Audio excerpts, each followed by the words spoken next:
এটা হাউজে কাউসারের পানি না, এটা জমজম কূপের পানি না, এটা কোন সমুদ্রের পানি না, এটা কোন নদীর পানি না, এটা হলো আপনার উম্মতের চোখের পানি।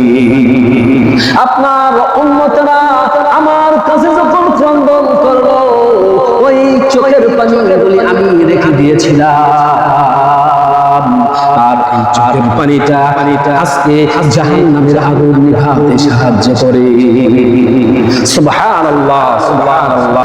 আল্লাহর নবী মুহাম্মদুর রাসূলুল্লাহ সাল্লাল্লাহু আলাইহি ওয়াসাল্লাম আল্লাহ রাব্বুল আলামিনের কাছে দোয়া করলেন, আয় আল্লাহ, আমার উম্মতগুলি জাহান্নামের মধ্যে দেখা যায়, মাবুদ গো, আমার উম্মতদেরকে তুমি মাফ করে দাও। আল্লাহ রাব্বুল আলামিন জিবরাইলকে বলবেন, জিবরাইল, আমার দরবারে কিছু পানি আছে, ওই পানিগুলি নবীর কাছে নিয়ে ধরো। আর নবীকে বলো, নবী গো, জাহান্নামের মধ্যে এই পানিটা ছেড়ে দিন।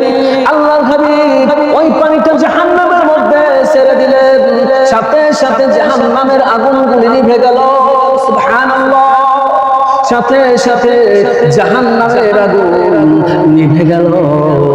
আমার নবী আল্লাহর দরবারে হাত বাড়াইলেন, আয় আল্লাহ, এটা কোন পানি? এটা কি জমজমের পানি নাকি এটা হাউজে কাউসারের পানি? আল্লাহ, কোন পানি আপনি আমাকে দিলে? জাহান্নামের মধ্যে ছেড়ে দেওয়ার সাথে সাথে আগুন নিভে গেল। আল্লাহ রাব্বুল আলামিন হাবিবকে বললেন, দোস্ত হে নবী গো, এটা ওই পানি যে পানি আপনার উম্মতেরা রাতের বেলায় ক্রন্দন করেছে, এরা আমার কাছে তওবা করেছে। ইয়া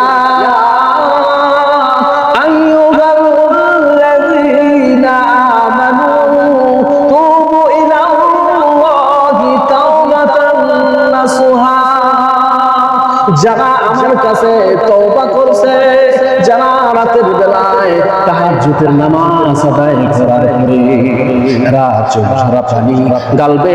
হে নবী, এটা হাউজে কাউসারের পানি না, এটা জমজম কূপের পানি না, এটা কোন সমুদ্রের পানি না, এটা কোন নদীর পানি না, এটা হলো আপনার উম্মতের চোখের পানি। আপনার উম্মতেরা আমার কাছে যখন ক্রন্দন করলো, ওই চোখের পানিগুলি আমি রেখে দিয়েছিলাম,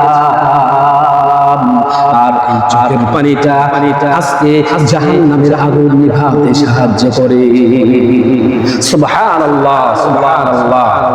বান্দা এক ফোঁটা চোখের পানির যে মূল্য আল্লাহ রাব্বুল আলামিনের কাছে, যে এক ফোঁটা চোখের পানির যে দাম পৃথিবীর সমস্ত পানির দাম নয়। পৃথিবীতে সমুদ্রে যত পানি আছে, নদী জলাশয় যত পানি আছে, সমস্ত পানি যদি জাহান্নামের মধ্যে ছেড়ে দেওয়া হয়, জাহান্নামের আগুন নিভবে না। কিন্তু বান্দার চোখের পানির এতটা মূল্য আল্লাহ রাব্বুল আলামিন রেখে দিবেন, সেই বান্দার চোখের পানি জাহান্নামের মধ্যে যদি ছেড়ে দেওয়া হয়, জাহান্নামের আগুনগুলি নিভে যাবে বলি। সুবহানাল্লাহ, সুবহানাল্লাহ।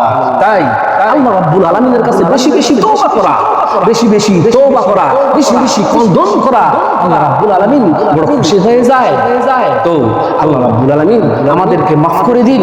আমার বিগত জীবনের যৌবনের সমস্ত গুনার জন্য আল্লাহ রাব্বুল আলামিনের কাছে তওবা করি।